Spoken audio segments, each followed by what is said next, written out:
안녕하세요, 한상준 변호사입니다. 오늘 여러분들한테 그 리스 관련해서 리스 끝날 때 어떻게 끝내야 되는지 지난 시간에 한번 설명드렸고요. 오늘은 거기에 두 번째 시간으로 설명을 좀 드릴게요. 자, 계약 기간이 1년이에요. 1년에 이제 계약 기간이 이제 다 됐어요. 그래서 이제 나가는 시점, 종기가 5월 30일. 근데 이제 시큐리티 디파짓 문제가 있다고 했죠. 자, 근데 우리가 이제 시큐리티 디파짓을 어떻게 할지, 그 다음 언제 받을지 그런 걸 집주인하고 얘기를 하고 나서 이사를 나와야 돼요. 그러니까 시큐리티 디파짓을 돌려받지 못했다고 해가지고 내가 거기서 계속해서 있을 수가 없어요. 그러니까 기간은 끝났기 때문에 나오는 거고, 시큐리티 디파짓은 어쨌든 네가 있는 동안, 그 기간 동안에서는 렌트, 월세를 내야 되는 거고요. 시큐리티 디파짓은 월세를 담보하는 목적이 아니에요. 시큐리티 디파짓은 글자 그대로 그 사람이 사용하고 있는 예를 들어서 아파트면 아파트, 그 다음에 그 건물이면 건물, 아니면 특정 방이면 방, 그 방에 구조적인 결함, 뭐 구조적까지는 아니더라도 거기에 원상복구, 그런 부분을 갖다가 담당하고 있는 거예요. 그러니까 예를 들어서 수리를 한다든지 청소를 한다든지, 청소도 일반적으로는 청소 비용이 있지만 그 청소를 예를 들어서 미국은 보통 바닥이 카펫으로 돼 있거든요. 근데 카펫을 너무나 더럽게 써가지고 카펫을 걷어내고 새로 깔아야 된다라든지, 아니면은 무슨 냉장고에 문을 부셨다라든지, 이런 부분들에 대해서 고칠 수 있게, 수리할 수 있게 그런 걸 담보하는 목적으로 시큐리티 디파짓을 해요. 그래서 내가 나간다라고 할 때 시큐리티 디파짓을 줘야지 나가지, 이런 동시행 항변권 그렇게 얘기를 할 수는 없어요. 그러니까 한국은 야, 보증금을 돌려줘야지 내가 나가지, 그렇게 얘기할 수 있단 말이에요. 근데 미국은 그렇지가 않아요. 그래서 일단 시큐리티 디파짓을 못 돌려받더라도 일단 나가셔야 돼요. 일단 나가고 나서 그 이후에 시큐리티 디파짓을 돌려받는 걸로 그렇게 절차가 되어 있습니다.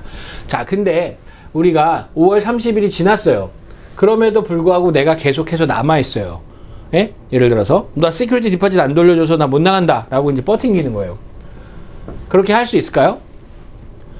실질적으로 만약에 그 사람이 계속해서 거기 남아있다라고 하면 법적 절차를 통해서, 에빅션이라는 법적 절차를 통해서 그 사람을 내보내야 돼요. 이제 그런 경우가 있는데, 자, 그러면 여기 남아있는 기간, 요 기간을 뭐라고 할까요? 그러니까는 공식적으로 그러니까 리스의 기간이 끝났어요. 근데 그럼에도 불구하고 내가 거기 계속 남아있어. 그렇게 남아있는 기간, 요 기간을 뭐라고 하냐면 홀드오버라고 해요. 홀드오버. 그래서 요때를 홀드오버 테넌시라고 해요. 근데 홀드오버 테넌시는요, 보통 여기서 금액을 얼마 낼까요? 내가 여기서 예를 들어서 월세가 1,000불이었어요. 월세 1,000불을 냈는데 홀드오버 기간에는 월세가 2배예요. 2,000불이에요. 2,000불. 그래서 만약에 내가 이쪽에서 계속해서 남아있고 싶다. 근데 내가 나가겠다라고 노티스를 주지 않았기 때문에 나는 그냥 남아있을 수 있다라고 생각하셔서 그냥 기간을 끝내게 되면 요 기간은 홀드오버예요. 홀드오버. 예를 들어서 매니지먼트 컴퍼니에서 야, 너 지금 뭐 끝났으니까 나가라, 이렇게 얘기할까요? 만약에 뒤에 들어온다라고 하는 사람이 없어요. 그럼 매니지먼트 컴퍼니가 야, 너 나가라고 얘기할까요? 가만히 있어요. 왜 가만히 있어요? 가만히 있으면 여기가 홀드오버 기간으로 접어드는 거예요. 나가지 않고. 그러면 얼마? 렌트가 얼마? 2배. 그러니까 1,000불이었는데 2,000불 되는 거죠. 그리고 여기도 또 2,000불 되는 거예요. 그리고 또 여기도 또 2,000불 되는 거예요. 그리고 어느 순간에 야, 이거 끝났으니까 나갈게. 본인은 이제 3,000불로 생각하고 있는 거죠. 근데 어떻게 돼요? 가격은 2,000불, 2,000불, 2,000불. 그래서 6,000불이 되는 거죠. 그러니까 이 홀드오버 넘어가는 거 사실 조심하셔야 돼요. 매니지먼트 컴퍼니가 얘기 안 해줘요. 야, 너 1년 기간 끝났으니까 너 나가라. 물론 그 당시에 경기가 좋고 막 그래서 사람들이 들어오겠다라고 줄을 막 서 있으면 다음 사람하고 계약을 했기 때문에 그 사람한테 인도를 해줘야 되잖아요. 그 아파트 리스를 인도를 해줘야 되기 때문에 점유할 수 있게 그러니까 그 아파트 자체를 인도해 줘야 되기 때문에 그 사람을 내보내고 야, 너는 언제 나가라라고 얘기를 하겠죠. 근데 예를 들어서 미국은 이제 아파트가 이제 세를 주는 개념이에요. 한국처럼 뭐 이렇게 아파트를 딱 소유하는 개념이 아니라. 이제 그 매니지먼트 컴퍼니가 운영하는 아파트에 방이 이렇게 남아 있어요. 근데 이제 빈방이, 예를 들어서 빈방이 뭐 3개 남아있고 지금 이 방은 다 찼어요. 그리고 나는 지금 현재 여기 있다라고 생각을 해봐요. 근데 나는 이제 다 끝났어. 근데 빈 방이 있어. 빈 방이 있기 때문에 다른 사람의 테넌트들이 오면 이 빈 방에다가 넣어주는 거예요. 그리고 나는 기한이 다 됐지만 빈 방이 있기 때문에 테넌트 다른 사람들이 그 아파트를 사용하겠다고 오면 빈 방에다 넣어주고 내가 나가야 되는 시점에 가만히 있는 거예요. 말을 안 해. 나가라 어쩌라 이렇게 얘기를 하지 않고 가만히 그냥 둬요. 그러면 나는 그냥 좀 있어도 되나 보다. 그냥 계속 있어도 되나 보다. 뭐 계약이 자동으로 연장되나 보다. 이렇게 생각하시면 안 된다는 거예요. 이게 기간이 5월 30일 날 끝나니까 그 이후로 지나가는 기간은 홀드 오브 테넌시가 되고 홀드 오브 테넌시의 경우에는 렌트가 얼마? 기존 렌트의 2배를 받는다는 거예요.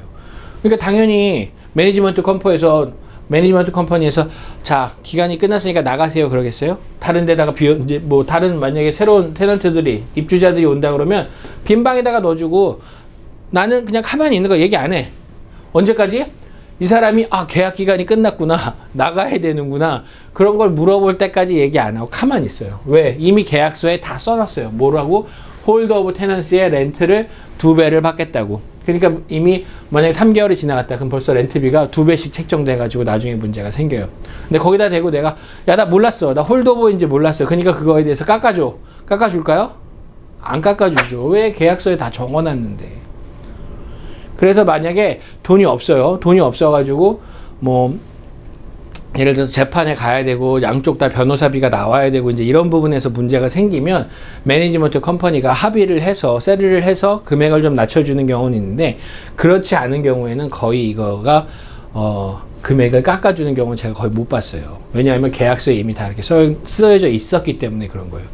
그럼 예를 들어서 여기 비어있는데 넣어주지 말고 우리 방으로 넣어주지 그랬냐라고 얘기할 수 있을까요? 매니지먼트 컴퍼니에다가? 그런 얘기 못하죠. 예. 매니지먼트 컴퍼니는 사람을 계속 받아서 이거를 아파트를 얼마큼 계속 효용성 있게 돌리느냐가 문제이기 때문에 이 사람한테 그런 걸 얘기해 주지 않아요.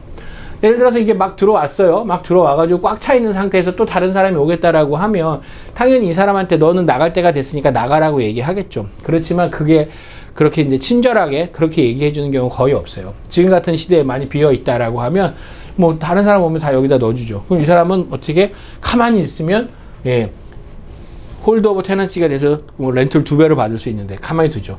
그러면 이제 본인이 똑똑하게 예를 들어서 끝나는 시점이 언제다. 그러면 그때 빨리 그 전에 그 계약을 리뉴를 하든지 그렇게 돼야 돼요. 그러니까 예를 들어서 요 시점에 2달 전에 노티스를 줘야 되는 시점에 만약에 리뉴하겠다고 노티스를 주지 않았어요. 근데 이제 예를 들어서 한 달 전에 알았어.